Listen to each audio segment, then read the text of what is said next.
Good morning to those watching the pre-recorded version of the stream today. It is Friday and just turned 9 a.m. Eastern Standard Time.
Hello, for those are just joining the stream.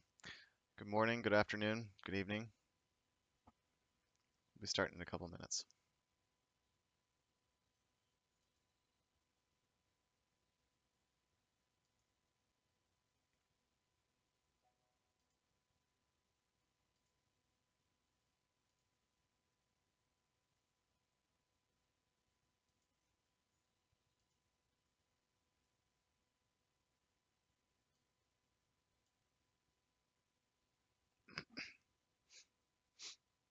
Just be patient with me for those that are just joining. I want to wait a couple minutes, another 2 to 3 minutes before I start. So hopefully that is okay. I've got some stuff to talk about today. I traded the UK session last night. Stayed up until 12, almost 1 a.m. Eastern Standard Time, and to see what was going to happen with the election. I made some mistakes, uh, and yeah, I'll talk about those today. So this should be an interesting stream for those of you um, that do high risk trading.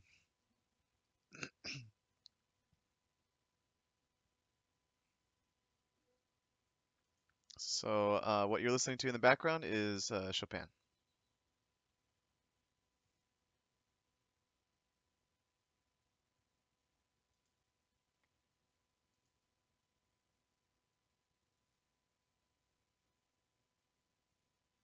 Another minute or two.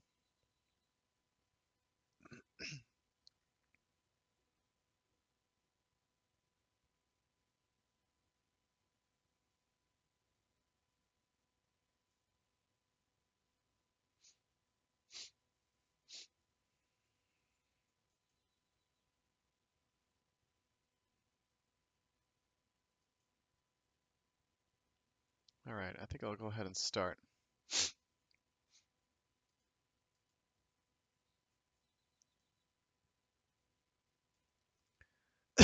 Whoa, excuse me. Whoa, right when I start. Mm, this cold is so irritating. Okay, so I'm doing another stream today because I have reason to do it. Now this stream isn't gonna make me look that amazing, um, because I did things that I kind of regret doing. Yeah, uh, during last night's election. Now you guys know me as a trader that doesn't take a lot of risk, right? And I talk about it a lot. And I actually didn't really follow my own advice last night. Now, I've done this in the past where I have taken large positions during big news events.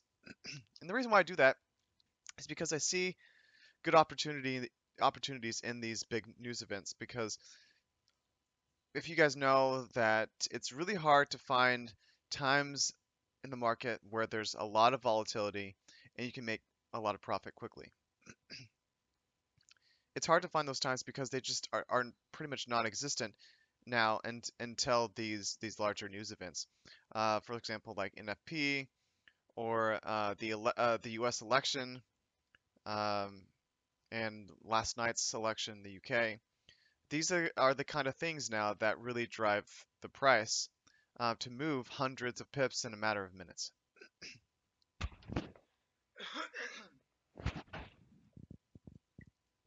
So this is what I tried to capitalize on last night, and I went in pretty heavy. So let's get into that now. So I'm glad to see that some of you guys are showing up today. Hi Andy, good to see you. So here we go. I had 3 trades of 3 lots each. So one was 3 lots, the other one was 3 lots, and the last one was also 3 lots. Now that's quite a bit different than what you're used to seeing on my account. For example, like the highest I typically trade is 0.75, right? And that was on my manual positions, and I was even going to hone that back a little bit. My algorithm takes zero point 0.3. And why am I taking 3 lots? Well, I kind of explained it during the news event. I wanted to try to capitalize on that, and I did it this once in the past. And again,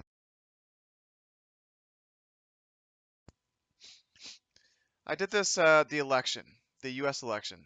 Some of you may know me from then, where I actually lost pretty big in the U.S. election back in November.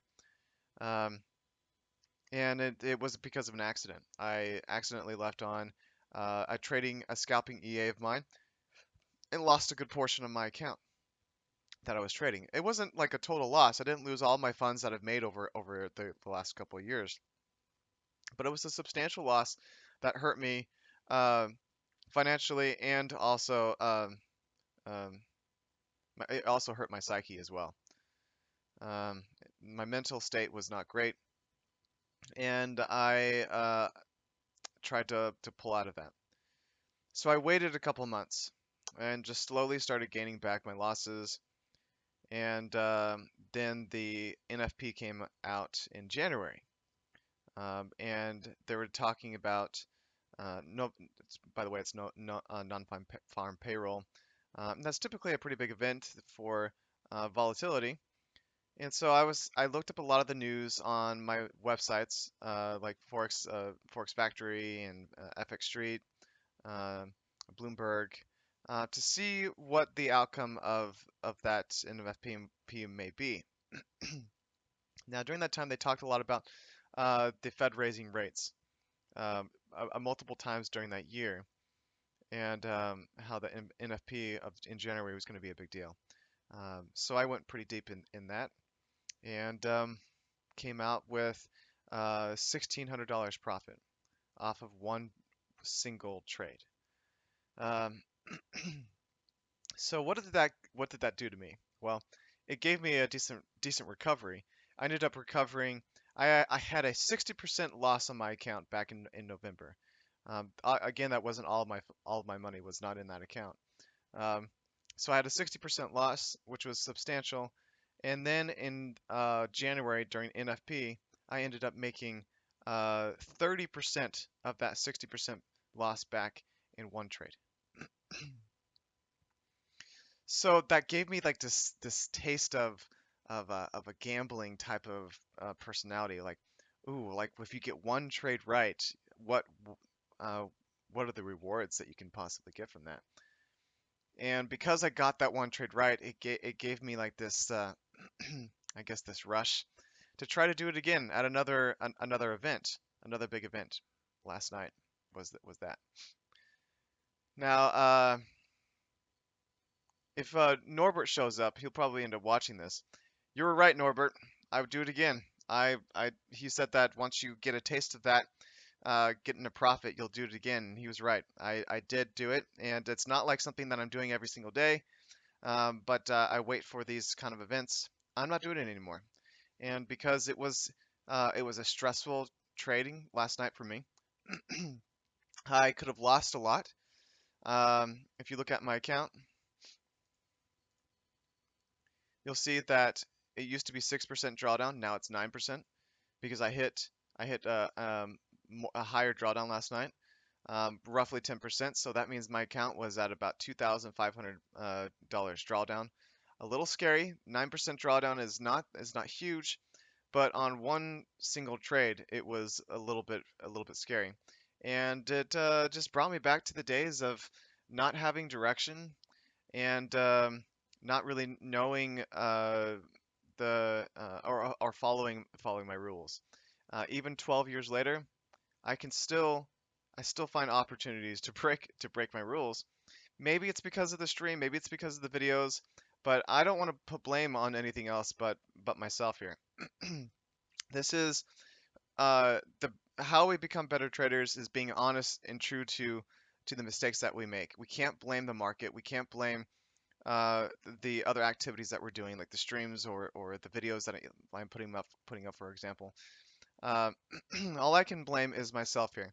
I wanted a big profit. I wanted to reach my 25,000 goal faster. I wasn't patient. And I thought this was a good opportunity, but that still doesn't merit taking the trades that I did. So let's zoom down in and show you what actually happened. Okay, so the first trade I took was after the big drop. Now you guys know if you're watching the UK election, uh, the BBC released right at about 5 p.m. Eastern Standard Time. So right when the polls closed, I think that was about 10 p.m. In the UK. This happened because the BBC released a statement saying that Theresa May wasn't going to make her needed 326 votes, and she didn't. But the thing was is that this huge 250 pip move happened on the pound CAD. It was about 200 or so, or 150 or so on the pound US dollar. Uh, but as you know, the pound CAD is a lot more volatile, so that's why we had this huge move. So what do I do? I missed that statement, and this happened in about 1 or 2 minutes. This move. So people were right. So the big investors were right at their computers, ready for something like that to happen. That might even been waiting for the prediction from BBC in order to make their call. So what do I do? Oh, I kind of make a noob move, and I jump in later. Seeing that statement, I wait a couple of minutes and think, all right, well, if the BBC has been right the last couple of years or last couple elections with this stuff, so it's likely that they are good. Chances are good that I could jump on the bandwagon and come out with some decent profit with this extending its fall. And I thought it would at this point, considering that this happened so fast. But I was wrong. This my entry bounced back up. And because of the volatility and the increased volume and liquidity in the market, this moved against me to 120 pips, which is a little scary on the three-lot trade. So that's what ended up giving me the 2,500 drawdown on my account, which was the 9.6% drawdown that you see now. And it was a little bit scary. I was holding on. I was thinking, okay, so the votes are still coming in. At this point, there's still a lot more votes to be counted. Um, and so I'll hold on to it. The problem is I didn't have a goal or a cutoff of how long I was going to hold this trade for. Again, mistake number. What are we at now? Two. Yeah, mistake number two. So mistake number one was taking this position too late after the move already happened, right? I should have been realizing that because this move already happened, that it's probably not going to extend any further until the vote's actually done. So mistake number one. Mistake number two was I can't remember what the mistake number two was now. Wonderful. Um, and that this went against me in holding. Oh yeah, my mistake number two was no stop loss. I had no idea what my stop loss was going to be, how long I was going to hold on to this for, and so that was the mistake number two. Now, good position or good uh, entry was here, but I got a little scared out here.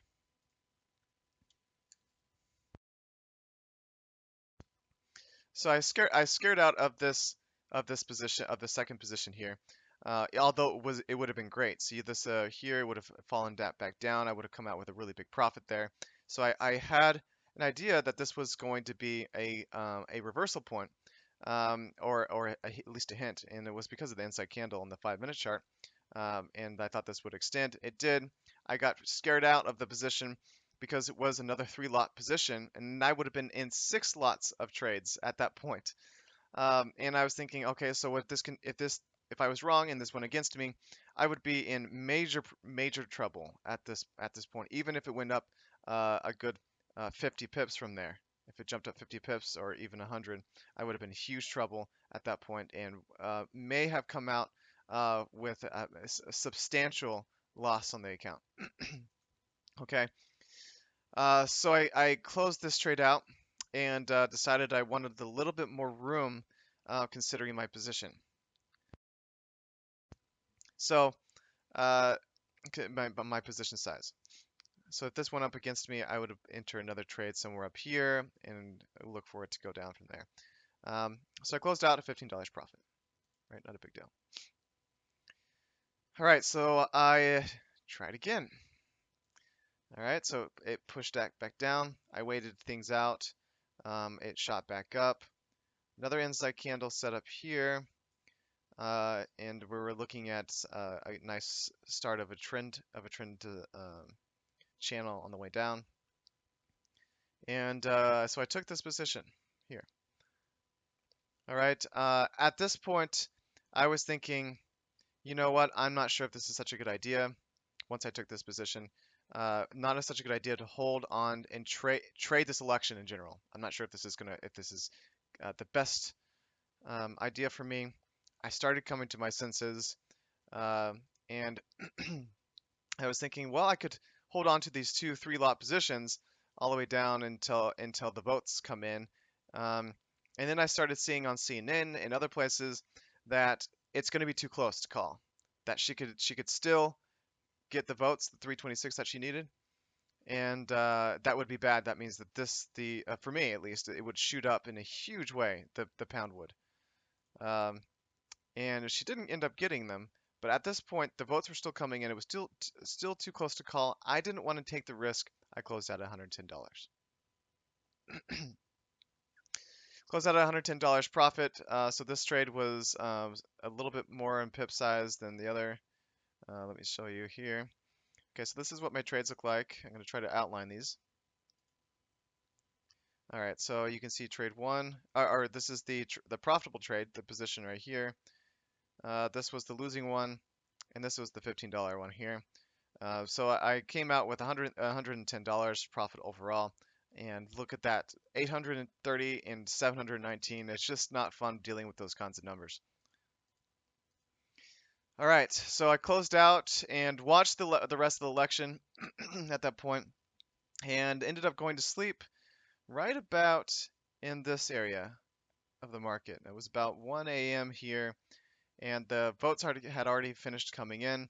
Uh, May had lost or didn't get the votes that she needed, and it had a little bit of a pullback, and then it shot back down.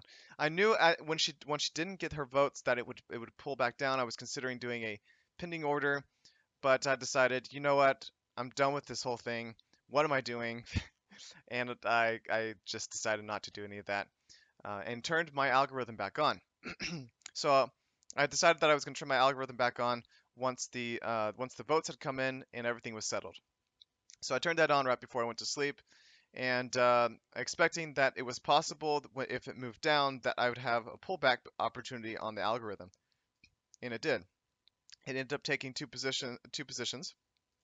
It ended up coming out with $194 on my algorithm, which I was really happy about.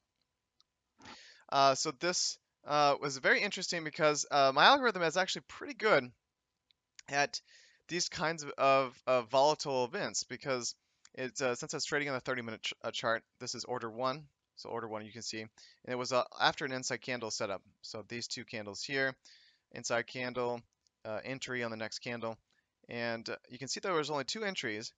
But the fascinating thing is that this candle is actually 86 pips wide or long. or in width.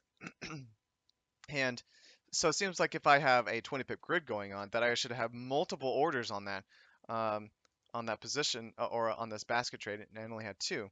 The reason why is because I have a volatility filter that allows me to not take so many trades in one candle. So it waits for the candle to close, and if the candle is my specified amount of, in this case, 20 pips, then it will take the order on the opening of the next candle. And you can see that the distance of that from order 1 to order 2 was 52 pips between each of the two trades. Okay, so it actually got the very bottom of that move. In this case, maybe it was lucky, maybe it was just because of all the testing that I've done for it, and it moved up and it gave me 194 pips profit. Now my actual profit taking was $170. I had a nice, really because of the volatility, I had a nice slippage on this trade, causing it to close out at 194 profit. So uh, overall, pretty good night. We had, or I had 93 pips profit at a $320 profit overall with a 1.7% gain on this account. Yesterday, that was the 164. The 164 was this basket here. Um, but let me tell you one thing. Is the algorithm is actually, I could have left it on. I turned it off during this whole event, but I could have left it on. And the reason why is because it would have traded, let's see, one, two, three, four times. So I'm going to mark those all out right for you right now. Okay, inside candle setup here. So ignore the positions that are here. This would have been a long position. And if I zoom in, the trade would have been entered on this candle. And it would this candle was about 100 pips in length. So this would have been an easy take profit for me. That is when I turned on off my EA or algorithm. And opportunity number two, inside candle setup here. Entry here, I closed it out for $4.67 profit during the stream yesterday because I didn't want to be involved in any more trades with the election coming up.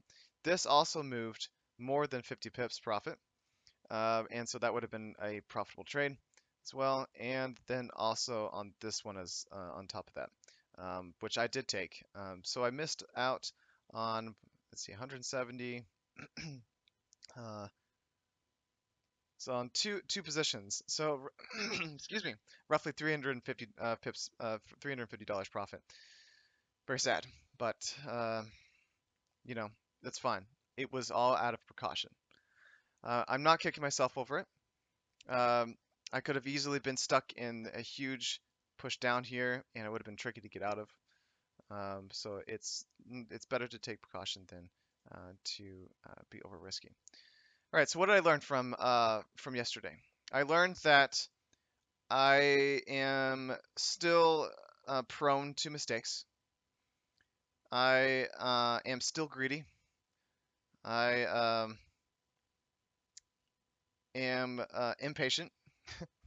Lots of negative things. Um, those are just a few things that I recognized in my character yesterday. So what am I going to do about it?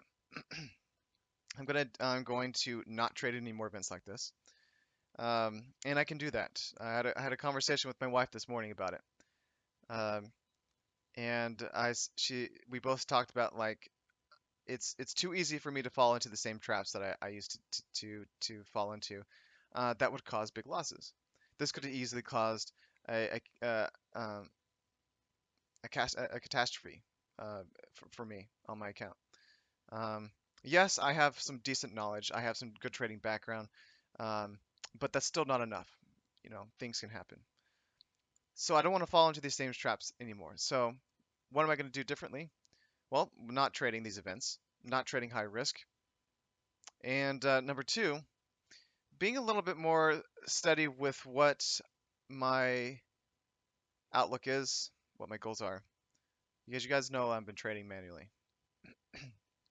And I already mentioned yesterday in my yesterday stream that I had some mistakes in my manual trading yesterday, and that's what caused this awkward basket here. And I also said that my manual trading on on the pound CAD is not really tested. Yes, there's discretion involved, but I have been led to believe that longer term trading with this type of method in manual trading, the way I was doing like this, may not hold up over the longer term. So why am I trading it then? Why am I trading it if I'm unsure of the outcome, or the safety behind it? Because outcome can always be all over the place, but it's the safety behind it. So I'm not going to do that anymore. At least I need to do more research with my manual trading to make sure that it's rock solid, that it can work in the longer term, um, and that my choices are correct and that I'm not making mistakes. So I need to do a little bit more. I need to hone things back on my manual trading and to make sure that I'm in the right place with it. So that's when this stream might get a little boring, is when I go back to just my algorithm. That's why I don't think I'll be doing streams as much until I start doing more manual trading, because that's what you guys want to see is a manual trader making trades, actively making trades and profiting from them. It's not as interesting if I have an algorithm that's making the profit for me and say, oh guys, look, my algorithm took this trade last night and it was profitable. That's you like to see the mental and psychological side behind the positions that I'm taking and why I took them.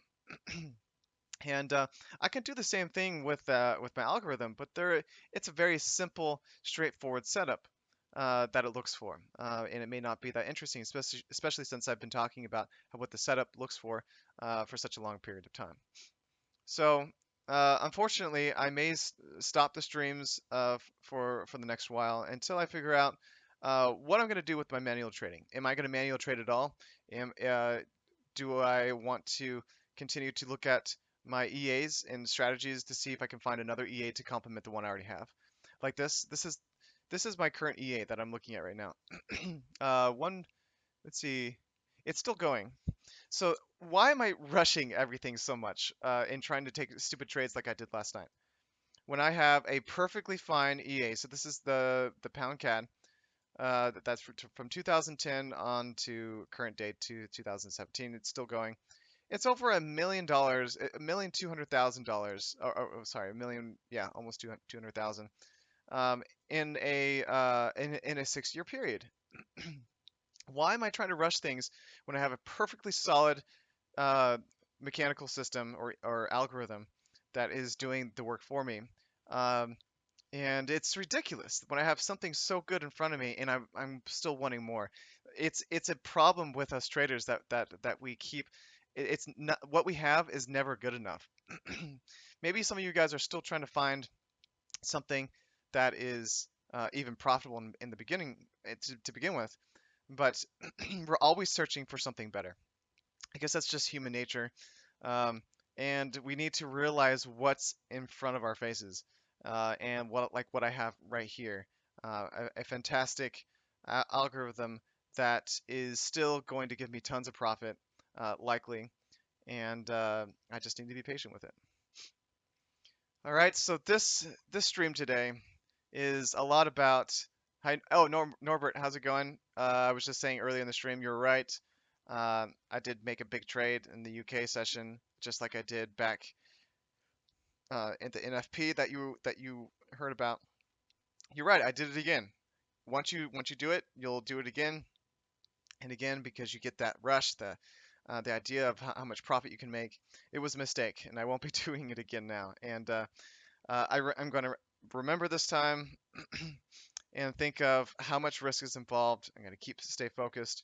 It's important to keep honing ourselves in to make ourselves better. I know that wasn't a good idea of what I did last night, and so I'm going to move on from it and try to remember the experiences, the emotions that I felt, um, and the negativity. I had a huge headache as well.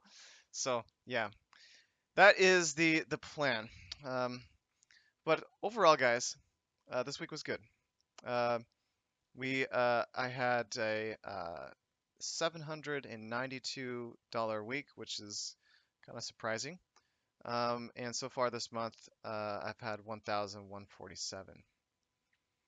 It's been a good month, and I am making plenty of profit. I'm happy about.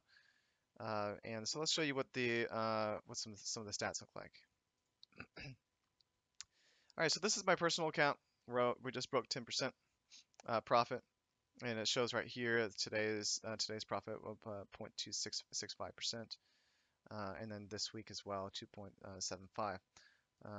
So it's a good week with a decent amount of profit. But I'm also trading a friend's account.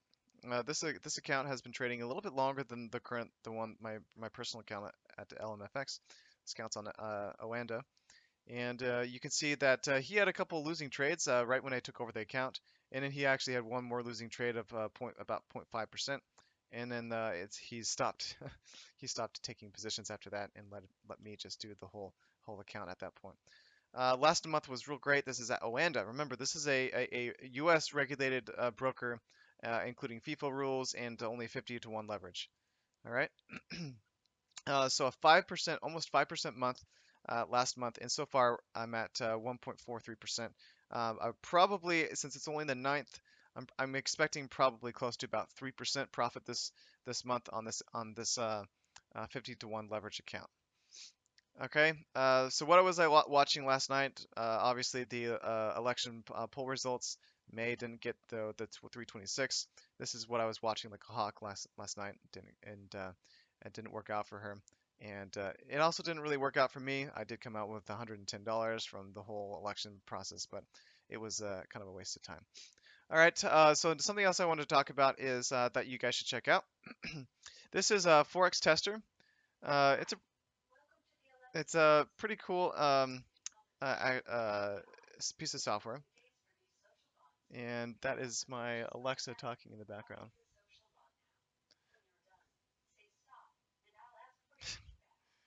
All right, Alexa, stop. Alexa, stop. Wow. Sheesh. I guess when you say her name, she's still talking. I don't know if you guys can hear this, but we have an Amazon Alexa in the background, and sometimes if I say something that sounds like her name, she goes crazy and she starts talking in the background. It freaks me out sometimes. Anyways, okay, so back to the stream. Forex Tester 3. This is pretty much the most elite software that you can get for manual backtesting, and I suggest that you guys check it out, watch the videos, and go from there.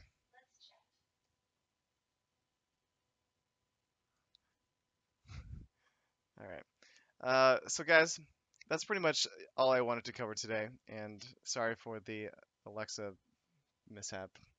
Take uh, my mind off of what I'm talking about. And if you guys have any questions, I think that there's some questions coming in actually. Uh, and let me see if I can answer these before I go for today. Good morning, Ryan. You had a profitable night. Good for you. Well, I had a profitable night, but it wasn't all great. It was a rough go mentally. Mentally, I wasn't quite stable. And so the profit that I made last night, at least with my manual trades, I'm not happy with. I shouldn't have been in those trades to begin with. So uh, I'm still learning. I'm still learning lessons after 12 years of trading, unfortunately. But yeah. Sorry, just missed the last 15 minutes. We'll watch later. Yeah. Um, yeah, that's fine, guys. I'm trying to keep this stream a little shorter today. Um, so Monday, I will likely not have a stream, or next week I probably won't have a stream for you guys unless I figure out something magical over the weekend that gets me started to manually trade again. Um, but expect some updates on how things are going, and keep in mind that uh, the reason why I'm stopping the streams is not just because of I want to hone in on solidifying my manual trading strategy, But it's because the idea of trying to show off. I want to show off that I can do this. I can manual trade as well as use my algorithm. And why am I doing that? Um, there's no reason to show off. Um, this is a stream for education, and the problem why showing off is such a problem is because it makes me make decisions that are maybe not the best decisions to make, where I'm making drastic things just so I can try to squeeze profit out of the market when that's probably not the best idea. All right. So another reason why I want to kind of pull things back. So hopefully it's not a disappointment to you guys. It probably is. I'll probably get some dislikes, but if you did happen to like the video, that'd be great if you could, or the stream, that'd be great if you could still give me some thumbs up. Um, but we'll pick things up again next week. I'll show you what's going on with my trading. Hopefully we make some more profit, and we'll go from there. Let's see, any more questions that are coming in that I can answer before we go, guys? Um, well, hopefully my honesty doesn't get annoying because uh, I try to improve upon myself, and it's never really easy because I'm kind of in this alone, um, and since I'm doing this independently, and it's hard to recognize faults in yourself as you're going, and to learn from the mistakes. I've I've learned from a lot of mistakes in my music career. Um, Once I do something bad or that's negative, I usually won't do it again in when I'm involved in music. But for some reason with trading, I had to fall into the same mistakes multiple times before I actually learned my lesson. And I think that goes for a lot of us in trading. So try to realize about yourselves. Try to realize your faults in in in your trading habits, so you can improve upon yourself and get to a point of finding an edge a lot faster. Oh, thanks, Roz H and Andy. Yeah, I do my best. Um, and sometimes my best isn't good enough. Um, but it's hard to be honest and be profitable in trading. And so I'm giving it a shot. All right. Thanks for all your support, guys. I hope to see you more in my videos. Sorry about the streams. I'm being on hold for a little bit, but keep an eye on your email for new videos coming out. I'll probably release a few a week, depending on what trades close out, how my profit's doing. And stay safe. Stay, conservative with your trades. Don't do what I did today. Don't wait for these kinds of events. Don't make stupid decisions, even if you think that they are well thought out. The risk is not well thought out, and you don't want to contradict yourself in that way. All right, that's it. I'm off, and you guys have a great weekend. And I think I have got a lot planned with my wife. Going to go see a movie, doing a bunch of stuff. It should be a lot of fun. So I'll catch up with you guys next week, and expect something new and different next week. I'm hoping to bring in a couple of fun videos. All right, thanks so much, and see you later, guys. Bye.